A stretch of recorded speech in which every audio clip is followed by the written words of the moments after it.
The musty scent of old papers and dust hung in the air as I knelt before the antique safe, the only tangible possession Mom left behind after the house was sold to pay off debts.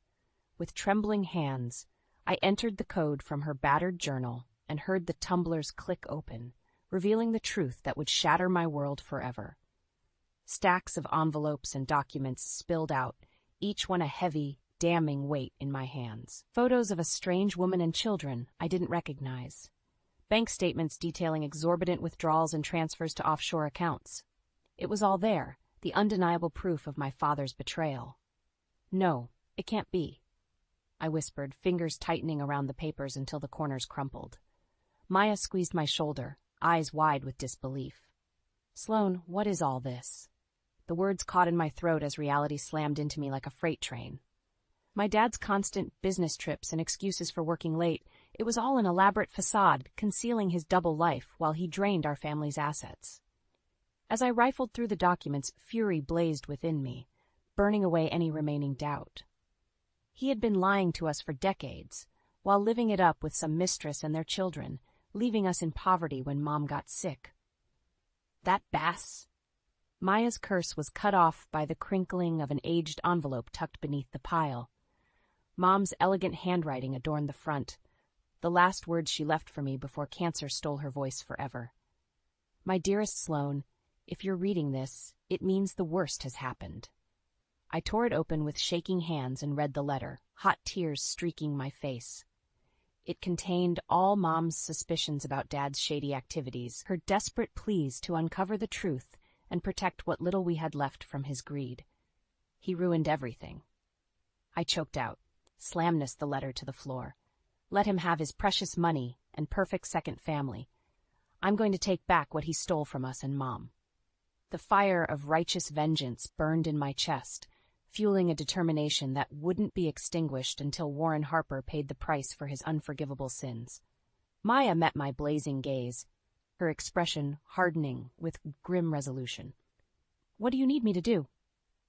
Rising to my feet, I straightened my shoulders and spoke in a voice tempered by the injustice clawing at my soul.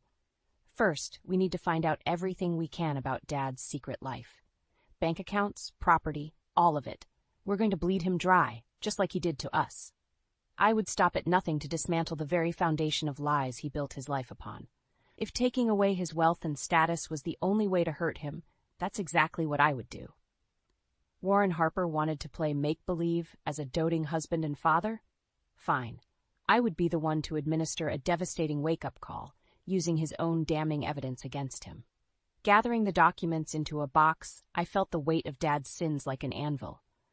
But they would be weapons in my quest to settle the score and honor Mom's dying plea for justice. No matter what it took, I would have my retribution, even if it meant destroying him and the life he so selfishly stole from our family. The diner's amber lighting cast somber shadows across Derek Thompson's weathered face as he flipped through the documents I had gathered. A hushed silence hung between us, punctuated only by the clink of drained coffee mugs. "This is some heavy stuff," he finally said, leaning back in the vinyl booth. "Your old man's been running quite the con." I nodded, jaw clenched. "And I intend to make him pay for every lawn he fed us." Derek's eyes narrowed at my steely tone. As a veteran private investigator, he had seen his fair share of messy domestic cases, but there was an intensity in my gaze that gave him pause. "Listen, Sloan, getting tangled up in this revenge scheme could get real ugly. You sure you want to go down that road?"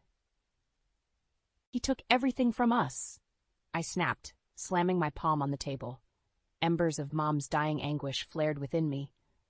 "That bastard bled my mother dry to fund his fairy tale family, letting her waste away without a penny for treatment."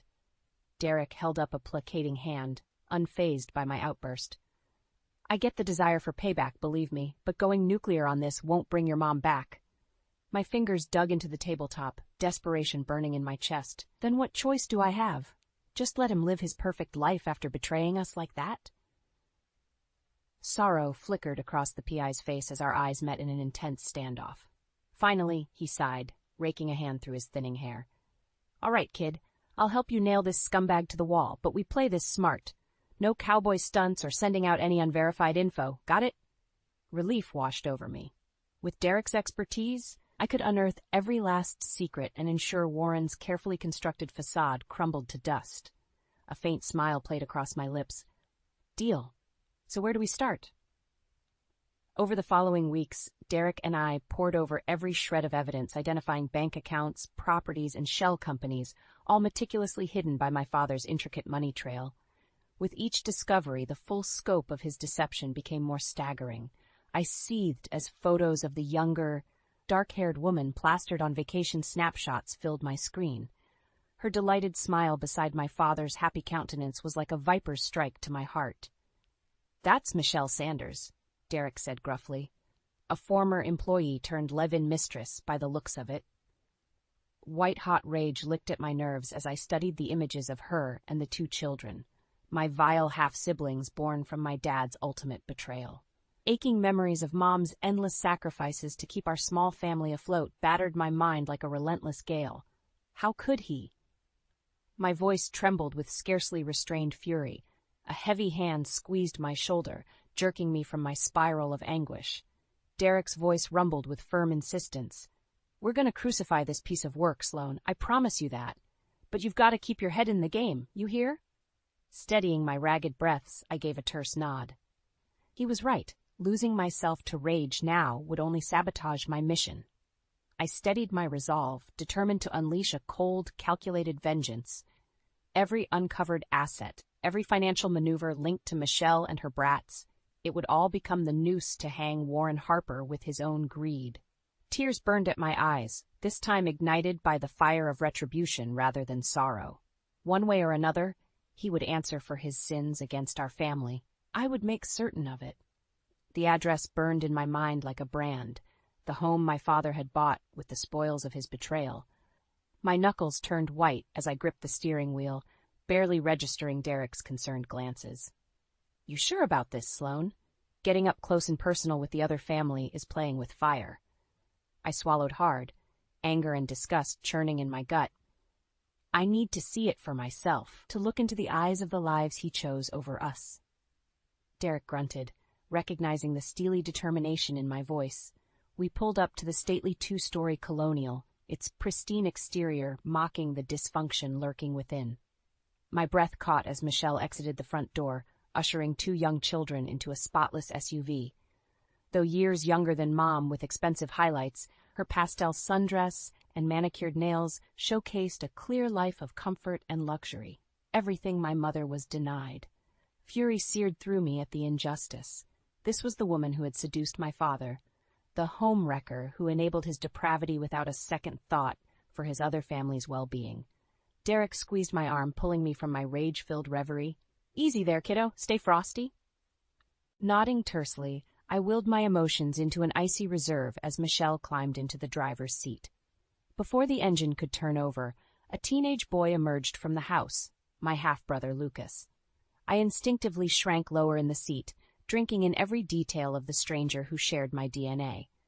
Short, sandy hair cut into a fashionable style framed his youthful features as he adjusted the strap of his backpack with a casual confidence. In that moment, envy and resentment warred within me. While I had spent my adolescence going without, shuffling between part-time jobs to pay the bills, Lucas Harper strode to his awaiting chariot without a care beyond which shirt to pick out that morning. My nails dug crescents into my palms, a silent scream building in my throat. I wanted to storm that picture-perfect sanctuary and unleash every ounce of fury simmering beneath the surface. But I didn't. Derek's stern coaching echoed in my mind. Any rash outburst now could sabotage months of effort. I was the wronged party, yes, but also the one with control over when and how this twisted saga would climax. So I kept my anger banked, watching impassively as the SUV backed out and disappeared down the suburban street, carrying my worst enemy and his twisted beloved family. As we trailed after them, the knot of emotions in my chest crystallized into a frigid clarity. I could wait, had been waiting over 2 decades for this moment. And when the time was perfect, when every salacious detail had been pried open like a wound, the Harpers would reap the destruction they deserved.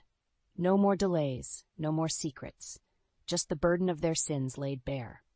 That night, spread across the battered coffee table of my ramshackle apartment, photos and dossiers chronicling Warren's dual lives were arranged in an intricate mosaic of deception. Hollow-eyed and weary, I nonetheless studied them with rapt intensity, while Maya nursed a glass of cheap white wine beside me. "So what now?" she asked quietly, wary of disturbing my focus. A ghost of a smile played across my lips as I traced the image of Warren's arm slung casually around Michelle's shoulders. "Now we make our next move. It's time the mistress and her brats got a proper introduction." The sleek office of the Herald Tribune loomed before me, its imposing glass facade a stark contrast to the burning determination in my chest. This was it, the first salvo in my carefully planned offensive against Warren Harper's deceitful empire. Maya shifted nervously beside me, clutching the hefty manila envelope like a lifeline. "You're sure about this? Leaking stuff to the media could make this situation blow up fast." I shot her a steely glance, my resolve immovable. "That's exactly what I want. No more shadows to slither in, no more hiding his vile secrets." Squaring my shoulders, I strode towards the gleaming entrance with single-minded focus.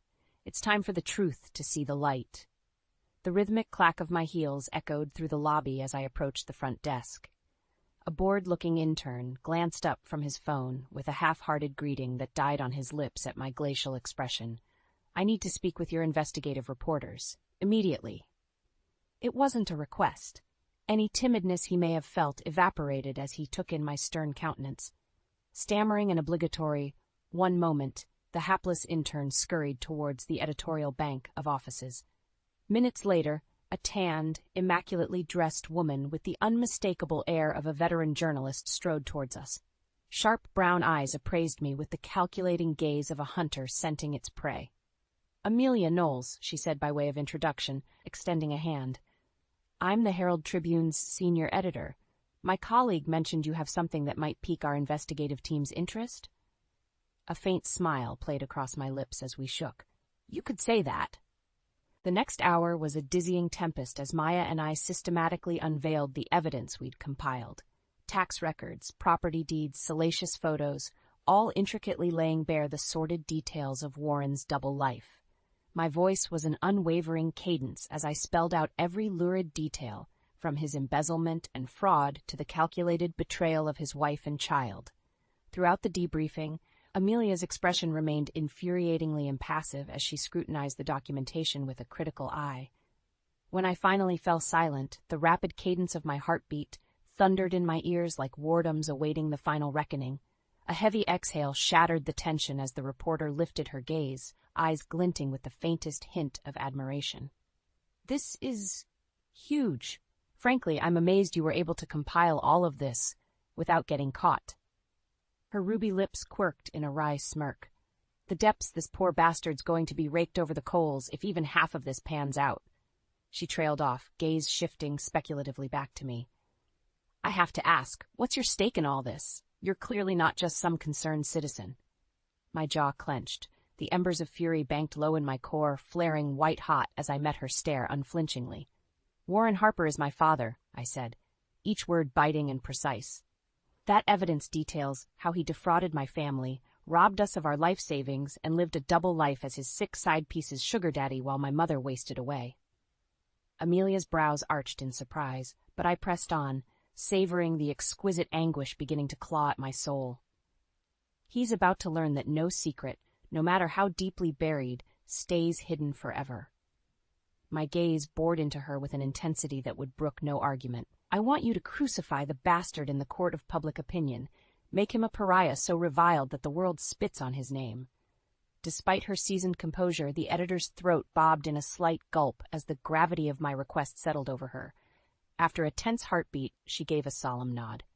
"Consider it done." As Maya and I strode from that office, I could already picture the headlines: "Family Man's Sordid Double Life Exposed." But this was merely the opening salvo, the first rift in the dam that would soon burst under the weight of Warren's sins and leave his pathetic existence in ruins. The game was afoot, and I was just getting started. The rhythmic clicking of my heels reverberated through the polished lobby as I strode towards the opulent venue. Sleek marble tiles glistened under crystal chandeliers that cast a warm glow over impeccably dressed attendees, mingling with sparkling flutes of champagne. In another life, this would have been my world too, a privileged daughter with the keys to every stratum of high society. But that legacy had been tarnished long ago by Warren's insidious deception. Scanning the crowd with a calculated intensity, I spotted my target near the center of the throng. His tailored Tom Ford suit radiated an unearned confidence befitting an elder statesman, a veneer of respectability armoring him against the avalanche I was about to unleash.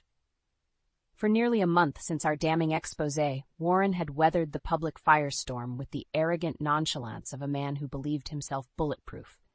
His canned, pre-written statements denied all wrongdoing, dismissing the allegations as a smear campaign from jealous rivals. The slick bravado was almost admirable, if he wasn't such a depraved, lying sack of excrement. Tonight he would realize the folly of underestimating me. The game was entering its final throes. My gaze slid over the crowd, instantly locking onto Lucas standing alone near the bar with a glass of sparkling water. Despite our blood connection, seeing his youthful mien fill with bewildered hurt each time the scandal resurfaced carved guilt into the pit of my stomach. He was the one member of the Harper clan whose pain I regretted inflicting, the accidental civilian casualty swept up in a war not of his making. No. Stamping down the errant stab of sympathy, I adjusted the plunging neckline of my black evening gown and mustered every ounce of cold, seething hatred, honing it into a frozen point focused solely on the man responsible for our collective suffering. Time to give St. Warren his long-overdue epiphany. Well, if it isn't the man of the hour himself. I strode directly into his orbit, my voice dripping with saccharine derision. The sycophantic cluster of high rollers and social elites surrounding him turned in surprise, parting as my unrelenting steps sliced through the ring. His hawkish visage flinched reflexively at my sudden intrusion, but was swiftly concealed beneath his impeccably polished mask of hubris. Warren extended his arms in an exaggerated greeting, perfectly tailored for the public tableau. "Sloane, my dear darling daughter, what a surprise!" His gaze narrowed fractionally, piercing in a way that would make weaker spines shiver. "To what do I owe the pleasure on this fine evening?" I flashed him a toothy smile dripping with acidic saccharine. "Oh, no pleasure needed, Daddy dear. Just a friendly warning that your delightfully chaotic harem-bred demise is imminent." His expression flickered for the briefest instant. Good, my barb found its mark. Dropping the cloying veneer, I leaned in with a low growl. "That limp PR spin isn't going to cut it much longer, old man. Soon the entire world will know the truth about your pathetic double life and how you pillaged and destroyed everything in your path to fund your whores and bastard spawn." "Sloane, that's enough," came a urgent, familiar voice. Lucas appeared at my side, face tight with reproachful concern. A part of me knew venting my wrath in so public a manner was risky. But in that moment, denying myself the exquisite release of finally unleashing the hatred simmering for decades was impossible. "No, it's not nearly enough," I shot back with vicious glee. "Not until he understands an ounce of the agony we suffered while he played patriarch to his pretty little replacement family." Warren's lips peeled back in an ugly sneer. "I've warned you about making a scene, girl." "Or what?" I laughed bitterly. "Going to cut me off from the inheritance you already stole? Let me save you the trouble and cut out the cancerous part of my life for good." I punctuated the final shout with a sharp shove to Warren's chest, his face contorting in shock as he momentarily lost his balance. Lucas instinctively reached out to steady his father, but a glare sent the wounded teen recoiling. Regaining his footing, my father's gaze bored into me with icy menace. For an infinite second, we were suspended in a Mexican standoff of warring fury, silent spectators forgotten in the vacuum of our private Armageddon. "We're not finished, Sloane," he hissed with quiet, paternal finality. "Not by a long shot." Spinning on his heel, Warren stormed off through the gawking throngs, trailed by his entourage of caretakers and enablers. Lucas lingered for a heartbeat, torn, before reluctantly trailing behind. My chest heaved with exertion and exhilaration. The line had been crossed. There was no going back from the bridge I'd burnt this night. Weaving through the stunned onlookers, I felt curiously liberated, unshackled from the emotional chains that had weighed me down for far too long. let the final act commence. There would be no mercy, no respite, until one of us lay destroyed, and the other stood reborn from the ashes, free at last from this endless cycle of betrayal and deception. No matter what it took, whatever collateral damage must be absorbed or moral lines blurred, I would emerge the victor. The Harper name deserved to be scoured from existence after inflicting such grievous wounds. I swore it on my mother's eternal soul. The pulsating throb of bass resonated from the speakers as Derek scrutinized the shadowed figures on the monitor. From our concealed vantage point across the street, the high-definition cameras painted a crystal-clear portrait of activity unfolding within Warren's city penthouse. "This is our shot," I murmured, fingers digging into the plush armrests with white-knuckled intensity. His entire rotten empire about to come crashing down. For weeks, we had meticulously sliced through his labyrinthine network of shell corporations and offshore accounts, using the levers provided by the media circus his scandals had unleashed. Subpoenaed records exposed the staggering depths of his perfidy, decades of embezzlement, corporate fraud, and money laundering, all funneled into maintaining his indulgent double life. Each revelation had been another masterful stroke, slowly suffocating his resources until even his most staunch legal mercenaries began jumping ship. And now, with authorities closing in to execute a raft of arrest warrants, the ultimate checkmate was finally upon us. Derek hummed grimly, years of operational experience tempering any premature sense of victory. "Don't celebrate yet, Sloan. This whole situation's a powder keg. One wrong spark and it all goes up in flames." The crackle of a police radio shattered the tension as a voice barked coordinates in clipped, precise tones. My gut clenched reflexively. It was time. Moving in eerie lockstep, several blacked-out SUVs slid up to the curb as SWAT operatives swarmed the penthouse lobby's main entrance in coordinated stacks. Instinctively, I craned forward to make out the indistinct figures through the high-powered zoom lens. Then all hell broke loose. An ear-splitting crash reverberated as a side door shattered under a hail of gunfire. Trailing smoke and glass, Warren exploded onto the street at a dead sprint, an unconscious Lucas slung over his shoulder in a fireman's carry. Another man, Michelle's lanky frame unmistakable, barreled after them, firing wildly over his shoulder. Chaos erupted as SWAT teams instantly swarmed all potential exits, their commanding officers barking frantic orders into radios as the sleek sedans tore off down the avenue. "They're Rabbit, the hostages!" Derek roared, vaulting over me to wrench open the van's side door. "Hurry, we have to follow them!" My heart thundered in my ears as I scrambled after him, suffocating guilt welling up unbidden. This was never supposed to involve innocence. As much as I despised the very air Lucas breathed, he didn't deserve to be terrorized by the monster masquerading as his father. A sonic boom of crunching metal shattered my spiraling thoughts as we careened around a corner just in time to see one of the SUVs T-boned by an armored SWAT truck in a hail of sparks and twisted steel. Through the billowing smoke of airbags, a shape shambled free. Warren gripping Lucas's limp form tightly in front of him, M9 pistol pressed against the teenager's skull. "Don't come any closer." His gravelly howl cut through the mayhem like a banshee's scream. Nose streaming blood, Warren's panicked eyes whipped around the cordon of combat-ready operatives now encircling him in slowly tightening rings. Seized by impulse, I shoved Derek aside and flung open the van's rear doors. Storming through the potential crossfire with reckless abandon, my strides echoed with apocalyptic finality in the eerie, smoke-shrouded stillness. The standoff froze as all eyes locked onto my inexorable advance. Even under the amber glow of emergency strobes, Warren's face paled to an otherworldly pallor. "Sloan, what are you doing?" The hand gripping Lucas trembled, belying the desperate shriek welling within him. "Have you lost your goddamned me?" "Enough!" My bellow was a thunderclap that cleaved through the chaos, the weight of months, years of pent-up emotions blazing with the force of a supernova. Coming to a halt mere feet from the standoff, my stare bored into the wretched husk of the man who had once claimed to be my father. "Look at you," I said with quiet, acidic disdain. The great Warren Harper, brought so low by his own gluttony and perversion, a truly fitting requiem for one so invested in defilement of family. Emboldened by my mocking reproach, 2 SWAT operatives crept forward in a measured pincer, weapons leveled with surgical precision.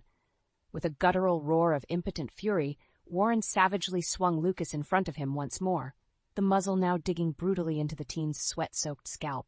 "Stay back! I swear to God I'll do it! I'll blow his goddamn brains out right here!"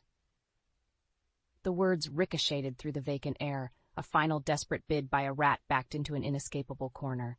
I couldn't help the contemptuous bark of laughter that burst forth. "Of course you would," I spat. "What's one more broken vow after a lifetime of moral bankruptcy, eh, Daddy dearest?" My unflinching disdain seemed to rob him of breath, his beady eyes bulging in impotent rage. Slowly, I took one measured step forward, then another, each footfall amplifying the deafening silence like a judge's gavel. "Do it," I growled. "Pull that trigger and totally destroy the facade of a man you